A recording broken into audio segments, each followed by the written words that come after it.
pasti berkaitan erat dengan kegiatan ekonomi. Dengan kata lain, keputusan deregulasi berangkat dari situasi ekonomi dan juga akan berakibat pada kegiatan ekonomi. Artinya, deregulasi adalah menghilangkan semua aturan yang tidak diperlukan, dan regulasi yang berlebihan terbukti menghambat atau memperlambat kegiatan ekonomi yang produktif. Tujuan deregulasi ada 5, yaitu yang pertama, efisiensi sumber daya. Dengan melakukan deregulasi, negara akan mengeliminasi peraturan yang dinilai memberatkan untuk mendukung pasar yang lebih kompetitif bagi para perusahaan. Yang kedua, membuka pintu bisnis bagi pendatang baru. Pendatang baru dapat semakin tergugah atau termotivasi untuk terjun ke dalam dunia usaha apabila persyaratan dibutuhkan sederhana.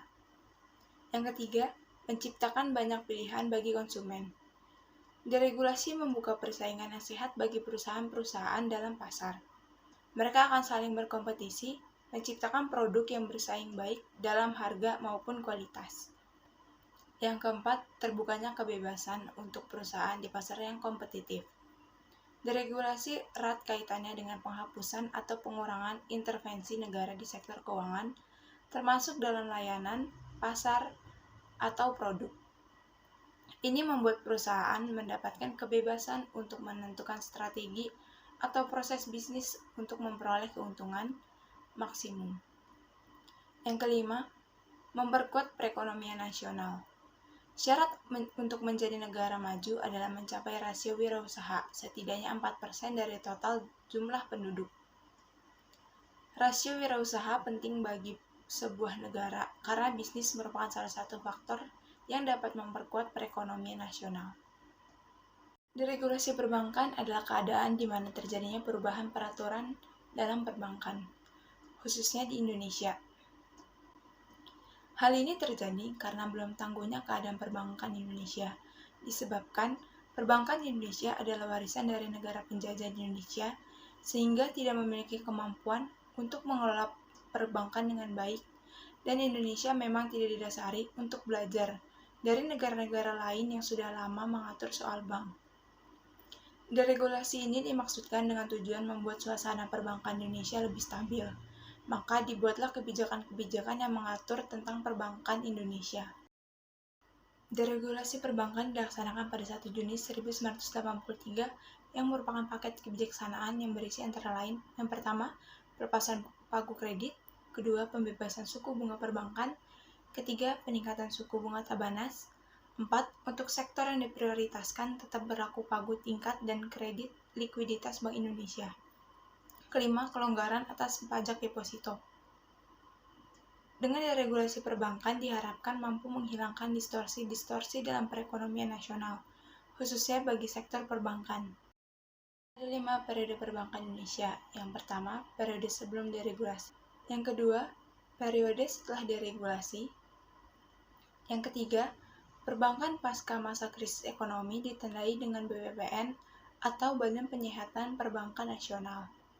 Yang keempat, perbankan pasca krisis. Dan yang kelima, kondisi perbankan terkini.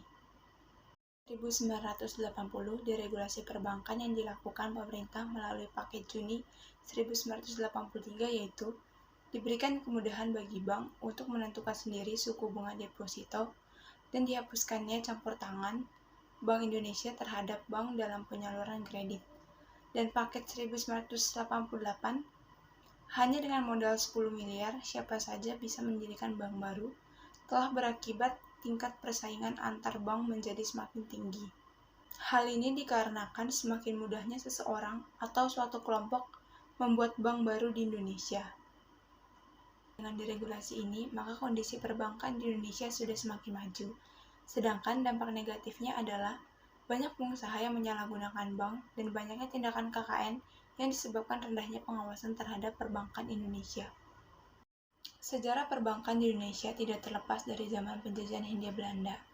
Pada masa itu, di Javase Bank sebagai pemegang monopoli pembelian hasil bumi dalam negeri dan penjualan ke luar negeri. Kondisi perbankan di Indonesia sebelum ada deregulasi antara lain sebagai berikut. Pertama, masa kolonial. Mobilisasi dana dari investor untuk membiayai kebutuhan dana investasi dan mode kerja perusahaan-perusahaan besar milik kolonial.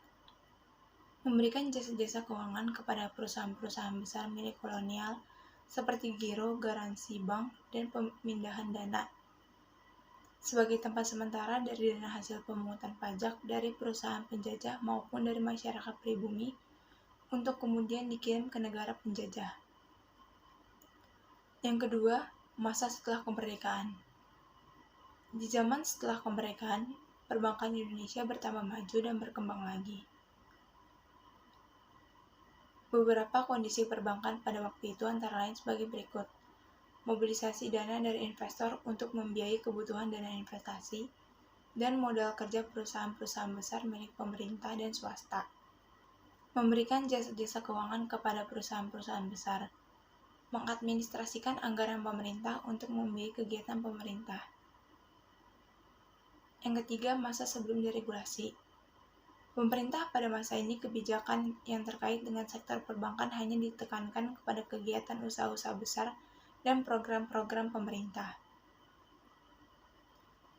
Selain karena pola kebijakan otoritas moneter pada waktu itu yang belum mementingkan mobilisasi dari dana masyarakat luas, keadaan perbankan saat itu adalah sebagai berikut. Yang pertama, tidak ada program undang-undang yang jelas yang mengatur perbankan Indonesia. Yang kedua, instrumen pasar uang terbatas. Yang ketiga, klasifikasi baku lapangan usaha Indonesia hanya kepada bank-bank tertentu. Yang keempat, bank swasta sedikit. Kelima, banyak bank menanggung program pemerintah. Keenam, sulitnya membangun bank baru. Ketujuh, persaingan antar bank tidak ketat. 8. Birokrasi bank rumit. 9. Tingkat kepercayaan masyarakat pada bank rendah. Dan yang terakhir, 10. Mobilisasi masyarakat rendah. Yang keempat, kondisi setelah deregulasi. Setelah adanya deregulasi ini, perbankan di Indonesia mengalami perkembangan yang cukup signifikan. Adapun ciri perbankan setelah deregulasi diantaranya, yang pertama, adanya peraturan yang memberikan kepastian hukum. Kedua, jumlah bank swasta bertambah banyak. Ketiga, tingkat persaingan bank yang semakin kuat. Keempat, sertifikat Bank Indonesia dan surat berharga pasar uang atau SBPU. Kelima, kepercayaan masyarakat terhadap bank meningkat. Keenam, mobilisasi dana sektor perbankan yang semakin besar. Kesimpulannya, pada dasarnya kebijaksanaan deregulasi keuangan dan perbankan yang dikeluarkan pemerintah merupakan langkah strategis dalam upaya pemerintah untuk menciptakan suatu sistem perbankan nasional yang kuat sekaligus sehat. Di samping itu, untuk mempercepat terciptanya sistem perbankan nasional yang efektif dan efisien.